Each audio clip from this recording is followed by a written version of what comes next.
Welcome and good morning to Good you morning to you. to this podcast with me, Brother Elo SJ, and Father Herb SJ as well.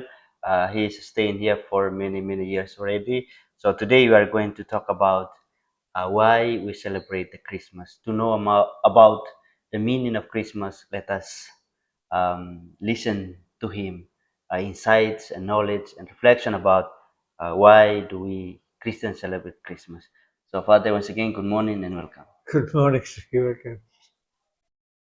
So, Father, my first question is, uh, why do we celebrate Christmas as a birth of Jesus, and what does this event reveal about God's love for humanity? Well, if you read the Gospel of Luke about the birth of Jesus, it's actually the birth is described like it could be the description of any other child being born. Mary's time was fulfilled and she gave birth to her first son.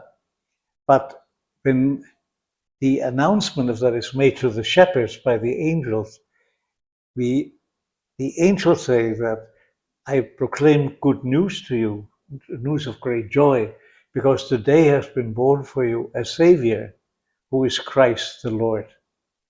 Now, if you look at those three words, Savior, Christ, the Lord, starting with Christ, Christ is simply a, a, a word that means anointed. I mean, Christos, the Greek word, means anointed, and it's just anglicized. And the Jewish people were looking back to King David, who was, in a sense, the ideal king. And God had promised that he would raise up a descendant for David who would be a king who would establish peace and righteousness, would reassemble the scattered tribes of Israel, bring them back to their land, and, would establish a reign that people only dream about, a reign of justice, of peace, no oppression, no marginalization, no war, that kind of thing. It was the anointed one.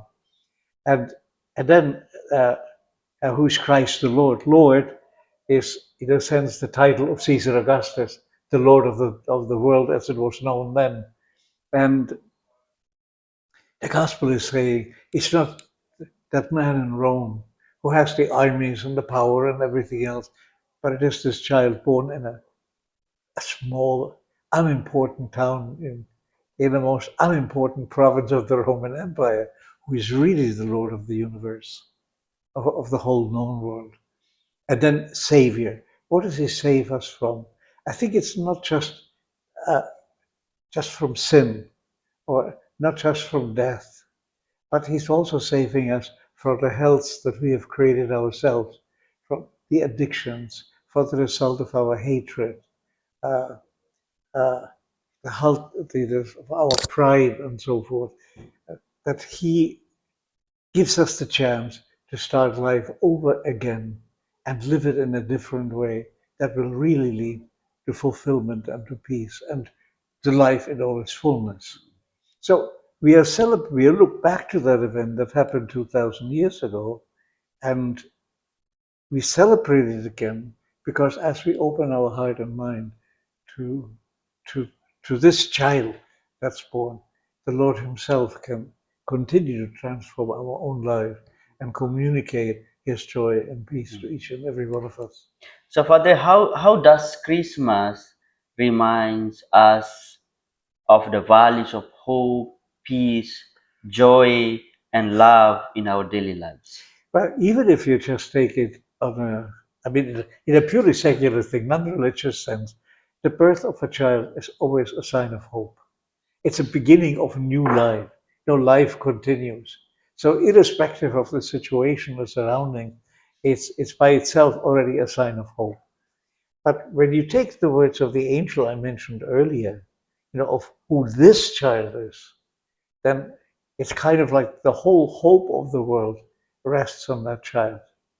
Now, because he alone is the Lord of life, so who can, and he alone can change us, take all our anti-life tendencies and forces away from us and transform them into lives that uh, serve others, and in that service, in that love for others, uh, be transformed themselves and experience joy and peace and so forth.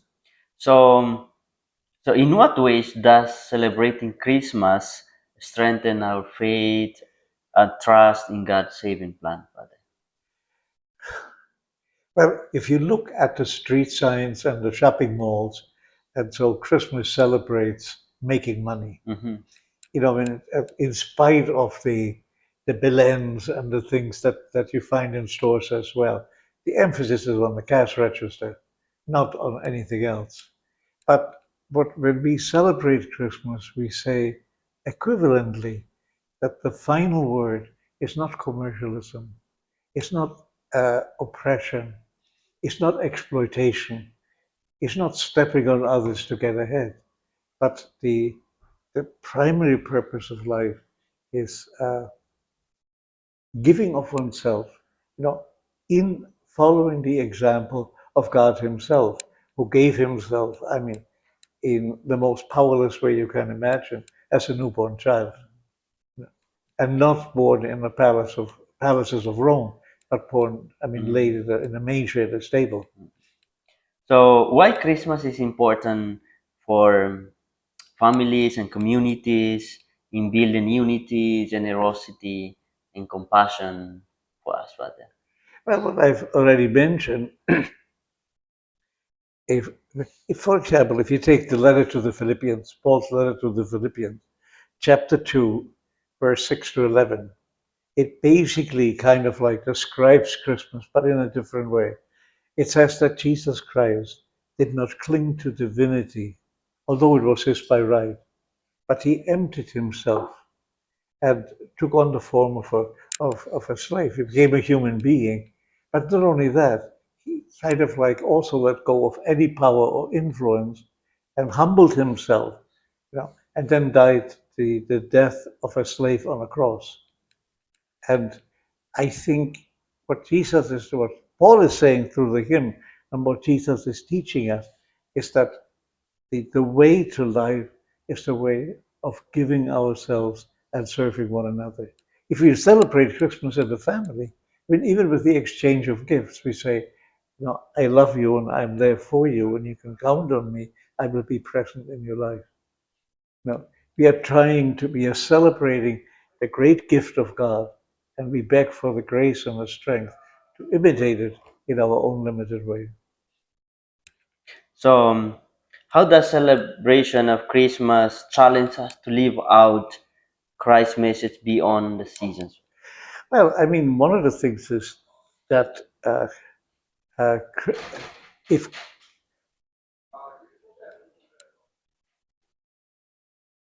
if Christmas is only, let's say, something you celebrate on the 25th of December, it doesn't mean very much.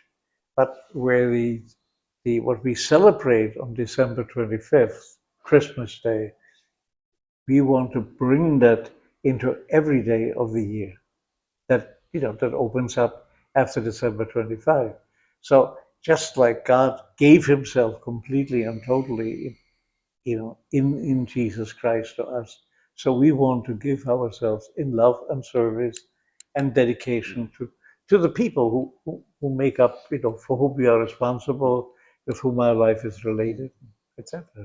So, Father, the end, what message do you want to give to the people to celebrate this Christmas and welcoming Christ coming to us with Well, hope the and one thing love, is that faith? that God came into this world not as the son of Caesar Augustus, Mm. not born in a palace or surrounded by power, but in a stable. Now, in a stable, you have no cordon sanitaire, so to speak. Mm. But anybody can walk in. You don't need an appointment, to draw near. So God made Himself totally accessible to each and every one who wants to come in faith, before Him. And I think the great example is that we would transfer that into our own life situation, make ourselves available, ready to listen, ready to help, ready to be there for other people. So thank you very much, Father, for this morning, for the You're beautiful welcome. message that you share with me in this channel. And it will help me help others to understand the meaning of Christmas and to help us to strengthen our faith, our love, and charity for our God and for the people For whom that. we live together. So thank Amen. you very much, Father. Thank you. Yes, Father. Amen. Thank you, Father.